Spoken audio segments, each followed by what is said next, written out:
Tonight, when you finally stop moving, you are going to feel it. Maybe it hits when you sit down to eat and there is no one across from you. The actual quiet, the way you eat faster than you need to. For almost the entire span of human history, that feeling had nowhere to land. Not because people were happier, not because life was easier, because you were never alone. For 300,000 years, every single one of your ancestors lived inside a group of 20 or 30 people. Born surrounded, slept surrounded. Every waking hour within earshot of the same faces for their entire life. So what did they do when loneliness first arrived in the world? The answer changes everything we think we know about friendship, about why we eat together, about why we tell each other stories, and about why the most dangerous thing the modern world did to us had nothing to do with war or disease. It had to do with a table, and who was sitting at it. Let's start with what loneliness actually is, not the feeling of being alone. The feeling of being disconnected from the people around you. You can be alone and not lonely. You can be in a room full of people and feel it so acutely it is almost physical. Because it is physical. A neuroscientist named John Cacioppo spent 30 years trying to understand why loneliness hurts the way it does. Not metaphorically hurts. Why it registers in the body the same way physical pain does. His conclusion was not what anyone expected. Loneliness is not an emotion. It is a warning. The same kind of signal your body sends when you haven't eaten.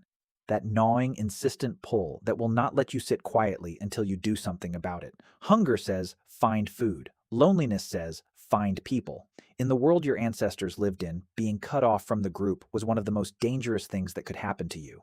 No group meant no fire meant no safety at night, no safety meant you did not last the week. So the body built a warning so urgent, so impossible to sit quietly with that it feels like pain. Because for 300,000 years, it was supposed to. Your ancestors did not manage loneliness the way we try to manage it today. They did not sit with it. They did not call it something to treat. They moved toward each other, immediately, without deciding to. The warning sounded and the body moved toward warmth. But proximity alone was not the answer. An anthropologist named Robin Dunbar spent years trying to answer a question that sounds simple until you sit with it. How many people can a human actually know? Not recognize, not follow. Know. In the way that means you would show up at 2 in the morning without being asked. He studied cultures across every continent, military units, religious communities, hunter-gatherer bands, modern offices. The number he kept arriving at was the same every time, about 5, not 50, not 500. 5 people who know the whole of you, 5 people who have witnessed your life, 5 people for whom you are not a stranger passing through but a permanent part of the story. Your ancestors were not protected from loneliness because they had dozens of people nearby. They were protected because they had 5. And the rituals that built those 5, the shared meals, the sitting together after dark, the grooming and the laughter and the telling of the same stories so many times that everyone knew how they ended, those were not habits or customs. They were the medicine. Something happens in the body when you share a meal with someone you love. Something settles. The tightness eases. The warning that has been running quietly in the background of the day goes quiet. Every laugh around a fire, every story told past midnight, every shared meal that stretched longer than it needed to, was the body receiving the message it had been waiting for. You are not alone. You are safe. Stand down. A researcher named Julianne Holt-Lunstad spent years gathering data on what loneliness does to the body when it runs without resolution.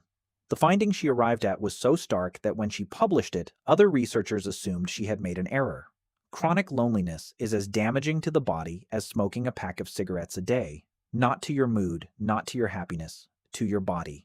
The warning that was designed to last a few hours, just long enough to push you back toward the people you needed. When it runs for months, for years, for a lifetime without resolution, it is like living with a fire alarm you cannot switch off. The noise becomes the background of everything.